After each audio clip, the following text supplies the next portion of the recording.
Yo, it's Trivelli, I'm back, and obviously the Miami Heat are the most injured team in the NBA. If you look at them right now, missing 4 of their 5 starters and several role players, but I'm going to tell you why that's not that big of a deal going down the stretch here. So if you can, please like, comment, and subscribe. Let's get this channel out to as many people as possible. Also, follow me on Instagram and Twitter so you get my daily notifications for when I'm dropping videos, which is going to be Monday through Friday, because I'm never slacking. Now, let's jump into the action. I'm living life like this.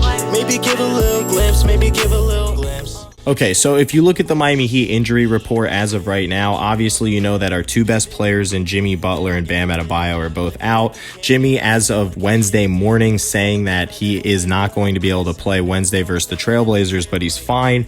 I think that when you look at Jimmy Butler, he's just a tough guy in general, but the Heat are going to be cautious with him, probably keep him out for the next week or so. So you're going to be looking at increased run for Max Strus and PJ Tucker, who I expect to be in the starting lineup if he's good to go. The Miami Heat's backup center and Dwayne Dedmon is out. The Miami Heat's backup power forward and once a starter and Markieff Morris is also out. You've got your backup point guard and Gabe Vincent being out. Your starting shooting guard Duncan Robinson is out. Role player Marcus Garrett is out, the rookie out of Kansas. And then finally, KZ Okpala wrist has been ruled out for Wednesday's game, so he's your backup small forward. So many injuries on this Heat team. However, they're still 23-15, and they've been dealing with injuries all season, whether it's been players going into the protocol, players getting banged up here and there.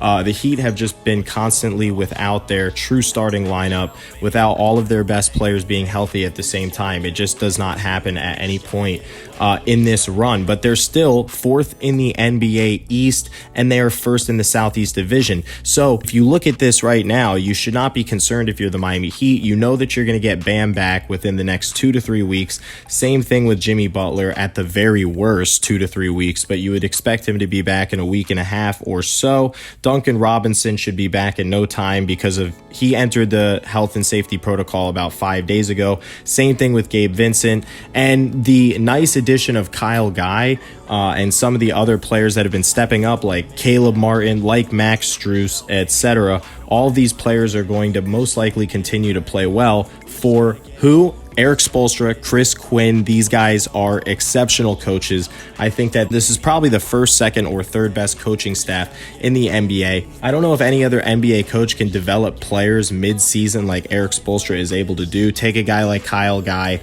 out of the G League and completely shapeshift his career to where he could possibly not only stay on the Heat or get signed by another team, but he could end up becoming a role player for a team now because he's shown to play well over a 3-game stretch, averaging just under 13 points a game, just under 3 rebounds, 3 assists, having a 20.64 PER. He's definitely not playing bad, and he's been a big part of the Miami Heat pulling off a close loss to the Golden State Warriors on the road, as well as that win in Houston, 120-110.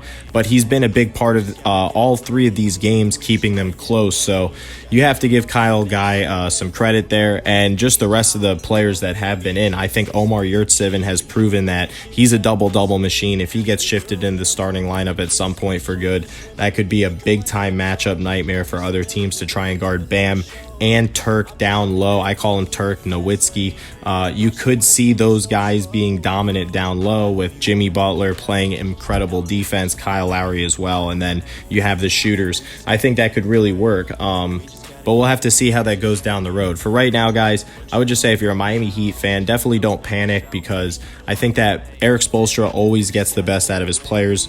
This is the West Coast road trip. It can't get any worse than this right now. But if you take a look at the Portland Trailblazers, they're a similar team dealing with injuries as well, that has not been able to overcome them thus far in the season, going 14-22. So I think the Heat could definitely pull off a win tonight in Portland and then go from there. If the Heat can stay afloat and go 50-50 in these games where they do not have, obviously, Butler, Bam, and the rest of these guys, then there's nothing to worry about, because when they get back, I think this team is going to learn that a lot of the players that had to step up in this time where they aren't expected to, the Max Struses, the Gabe Vincents, the Kyle Guys of the world, the Omar Yurtsevens, this experience is going to help them a lot when they have to be a role player down the road in possibly a playoff matchup, etc. So just something to think about, guys. Don't panic. everything's going to be fine. You got Eric Spoelstra, Pat Riley running the show, and I think the Miami Heat are going to continue to stay in the top 4 and continue to push that pace toward the Milwaukee Bucks and Chicago and the rest of the guys like Brooklyn. So if you guys agree with this, comment down below. If not, still comment down below. Subscribe, get me on all socials if you want, at Trivelli Sports Daily, and I'll see y'all soon. Peace. I'm living life like this. Maybe give a little glimpse, maybe give a little